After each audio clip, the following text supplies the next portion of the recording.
วิชาวิธีสอนหัวข้อการสอนแบบ 7E หรือ 7 ขั้นสอนโดยอาจารย์ปวีสุวรรณวงศ์นำเสนอโดยนางศรีสุดาพุทธวงศาสาขาครูฟิสิกส์ปี 3 ความหมายการสอนแบบ 7E หมายถึงรูปแบบการสอนแบบสืบเสาะแบบหนึ่งที่เน้นให้ผู้เรียนสามารถใช้วิธีสืบเสาะหาความรู้ทางวิทยาศาสตร์ที่ต้องอาศัยทักษะและขบวนการทางวิทยาศาสตร์ในการค้นพบความรู้หรือประสบการณ์การเรียนรู้ด้วยตนเอง จุดประสงค์เพื่อกระตุ้นให้นักเรียนมีความสนใจสนุกสนานกับการเรียนและสามารถเกิดการเรียนรู้จากการศึกษาหาความรู้ด้วยตนเอง ขั้นตอนการสอนประกอบมี 7 ขั้นตอนคือ 1. ขั้นตรวจสอบความรู้เดิมครูจะเป็นผู้สร้างประเด็นขึ้นมาแล้วให้นักเรียนลุกขึ้นตอบเพื่อครูจะได้รู้ว่านักเรียนมีความรู้พื้นฐานเดิมเท่าใดจะได้วางแผนการสอนได้ถูกต้อง 2. ขั้นสร้างความสนใจขั้นนี้จะเป็นการเข้าสู่บทเรียนครูจะนำเสนอหัวข้อให้นักเรียนรู้ว่าจะศึกษาเกี่ยวกับหยังและนำไส้ซื่อ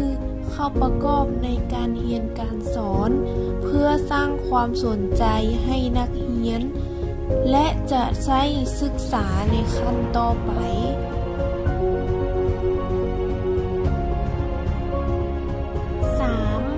ขั้นสำรวจและค้นหาในขั้นนี้ครูจะแบ่งนักเรียนออกเป็นกลุ่มแล้วย้ายใบกิจกรรมและอุปกรณ์การทดลองให้นักเรียนแต่ละกลุ่มโดยครูจะต้องตั้งปัญหาให้นักเรียนได้ทดลองได้ศึกษาค้นคว้าและสนทนาร่วมกันเป็นกลุ่ม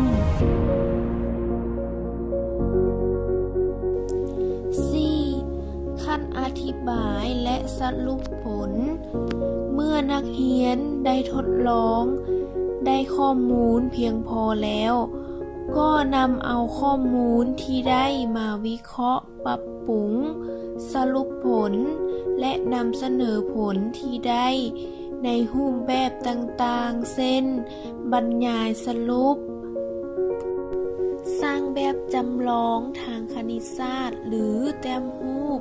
และอื่นๆตามความสามารถของนักเรียนหลังจากนั้นให้นักเรียนส่งใบกิจกรรมให้ครู 5.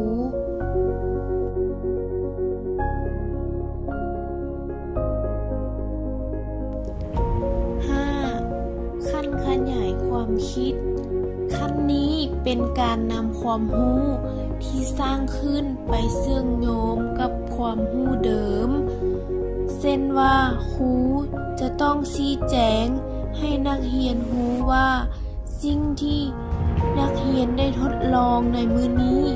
มันสอดคล้องกับบทเรียนที่ได้เรียนมาแนวใดเพื่อเฮ็ดให้เกิดความรู้กว้างขวางขึ้นอีก 6. ขั้นประเมินครูจะย้ายบททดสอบให้นักเรียนแล้วให้นักเรียนส่งครู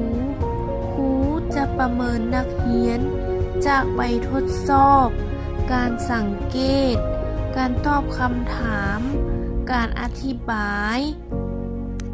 ของนักเรียน 7. ขั้นนำความรู้ไปใช้